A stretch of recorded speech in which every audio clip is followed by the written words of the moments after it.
উনি আপনার একটা কাজ দিবেন। আসসালামু আলাইকুম রহমতুল্লাহি ওয়া বারাকাতুহু। দেশ এবং প্রবাস থেকে যারা আমাদেরকে দেখছেন প্রত্যেকে জানাচ্ছি আন্তরিক শুভেচ্ছা এবং ভালোবাসা। আজকে আলহামদুলিল্লাহ সমুদ্রের পাড়ে চলে আসছি। আমার সাথে আছেন মেহেদি ভাই। উনি হচ্ছে নজরুল আঙ্কেলের যে উমরা করেছিলাম ওনার ভাইগনা হয়। বাংলাদেশের যে ফুটবল খেলোয়াড় জামাল ভুঁইয়া ওনার হচ্ছে আপন খালাতো ভাই। সো ওনাকে নিয়ে আসছি আজকে সমুদ্রের পাড়ে। উনি কিছু বলবেন, আপনি কিছু বলেন ভাইজান, কেমন লাগতেছে আপনার কাছে? আসসালামু আলাইকুম রহমতুল্লাহ। দাঁড়ান। আলহামদুলিল্লাহ, শুক্রিয়া আল্লাহ দিছে এবং ভাই বাবায়ের মতো দিছে, যার ফলে সুন্দরভাবে করতে পারছি। জায়গায় দোয়া করি ভাই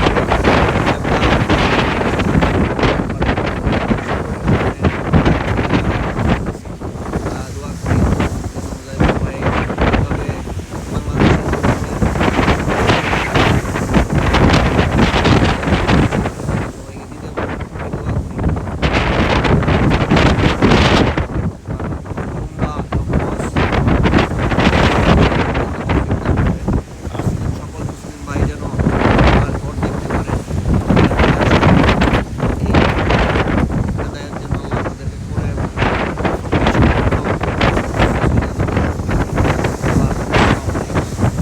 মাশাল্লাহ, অত্যন্ত চমৎকার কথা বলেছেন মেহেদি ভাই।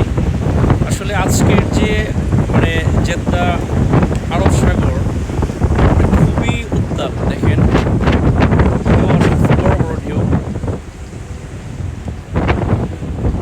দেখেন অনেক ঢেউ, অনেক হচ্ছে এগুলো। এটার অপোজিটই হচ্ছে কিন্তু মিশর, আপনারা প্রত্যেকে জানেন। সো যারা যারা সমুদ্র আসেননি অবশ্যই আসবেন, এসে ইনশাল্লাহ দেখবেন খুবই খুবই চমৎকার। আজকের যে সমুদ্রের উত্তাল ঢেউ খুবই ভালো লাগতেছে। আল্লাহর হুকুমেই কিন্তু এগুলো হচ্ছে, সব কিছু আল্লাহর হুকুমই হয়। দেখেন আল্লাহ তাআলা যদি আদেশ করেন এই পানি কিন্তু আমাদেরকে গ্রাস করে ফেলা 1 সেকেন্ডও লাগবে না। কিন্তু আল্লাহ তাআলার এত দয়া যে আল্লাহর হুকুমে এখান পর্যন্ত এসে পানিগুলো থেমে যাচ্ছে। আলহামদুলিল্লাহ, আলহামদুলিল্লাহ। একমাত্র ইবাদত করার একমাত্র যোগ্য হচ্ছে আমাদের আল্লাহ। আমরা তারই ইবাদত করব, তারই হুকুম মানব। ধন্যবাদ সবাইকে পাশে থাকার জন্য। আর অবশ্যই আপনারা এই আরব সাগর আসবেন, বিশ্ব ভ্রমণ করবেন, ভ্রমণ পিপাসু হবেন। তাহলে আপনাদের ইনশাআল্লাহ ঈমান মজবুত হবে, ঈমান বাড়বে। ধন্যবাদ সবাইকে সাথে থাকার জন্য এবং বেশি বেশি করে ভিডিওগুলো দেখবেন, শেয়ার করবেন, কমেন্টস করবেন।